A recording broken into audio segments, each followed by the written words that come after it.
Okay everybody, that was a beautiful old piece of music that I learned from one of my early banjo mentors, George Gibson of Knott County, Kentucky. George was born in a log house in 1938. He learned to play the banjo from his father, from his friends, neighbors, and other family members. So it's very important that we learn music from George, and that's why I started doing all of this stuff, all these videos, is because I want to transmit the music that I learned from George Gibson to y'all. So this song in particular, Last Gold Dollar, was actually the first song that I ever learned from George, and it was the first song that I ever learned to pick and sing at the same time. I had learned lots of music earlier from my first mentor, who was Ernie Williams from up in Alabama. But that was very early on, and it wasn't until I met George that I was able to make that connection between singing and playing. Ernie's also a great banjo player and a great singer too. So check out Ernie Williams. So George learned this song from a much older gentleman named Gran Hudson, who was probably born about 1900 or earlier. I'm not sure when Gran was born. But Gran was a real wildcat. He didn't play any dance tunes. So he didn't play like Hook and Line, Leather Britches, any of them old square dance tunes. And the story goes that because Gran was too busy dancing, Gran's mother played the banjo for the square dances, and Gran was too busy dancing with the women. But Gran was a great banjo player and singer in his own right, but he was more of a songster, almost a blues man. He played ballads and blues and old Tin Pan Alley, kind of coal camp, lumber camp kind of stuff, like Last Gold Dollar. So you saw the close-up. For those of y'all who need to see tablature to actually learn this stuff, I will put a link right here. If you click on this link, it'll take you to patreon.com/CliftonHicks. For a very small contribution, you get the tab to this song and many others. You also get access to our members-only forum. We have well over 1,000 members. It's a pretty rowdy bunch. Gotta have thick skin in there sometimes. First thing we gotta do is get our instrument in tune. The tuning is double C. That's gCGCD. Eddie Haggard called it one finger C because you put one finger down on the banjo and you get a full C chord in this tuning. George Gibson calls it hook and line tuning because that's the tuning you play hook and line in. And I should also note this banjo is down-tuned to match my singing voice. So my actual tuning is F, B flat, F, B flat, C. Now that we got that out of the way, how do we actually play this piece of music?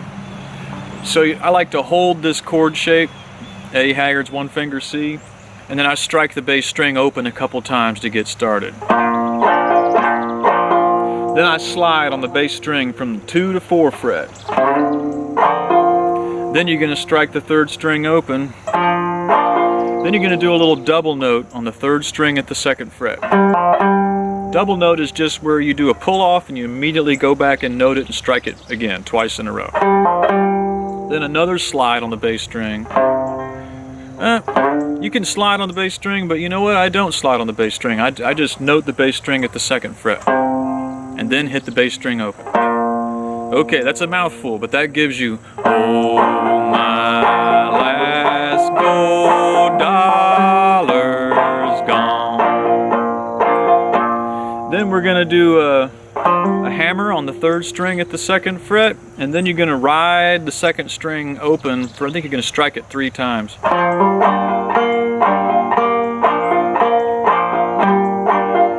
Then you note that 3rd string again, and then you play it open. So that gives you, oh my last gold dollar's gone.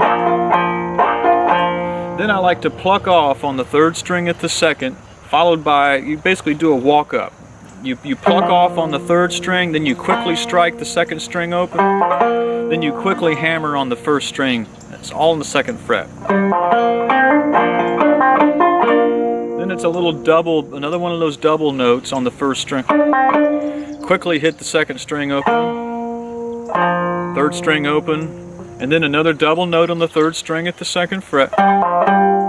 Then you're going to note the bass string at the 2nd fret and the bass string open. So that gives you, well, my board bills due, my whiskey bill too.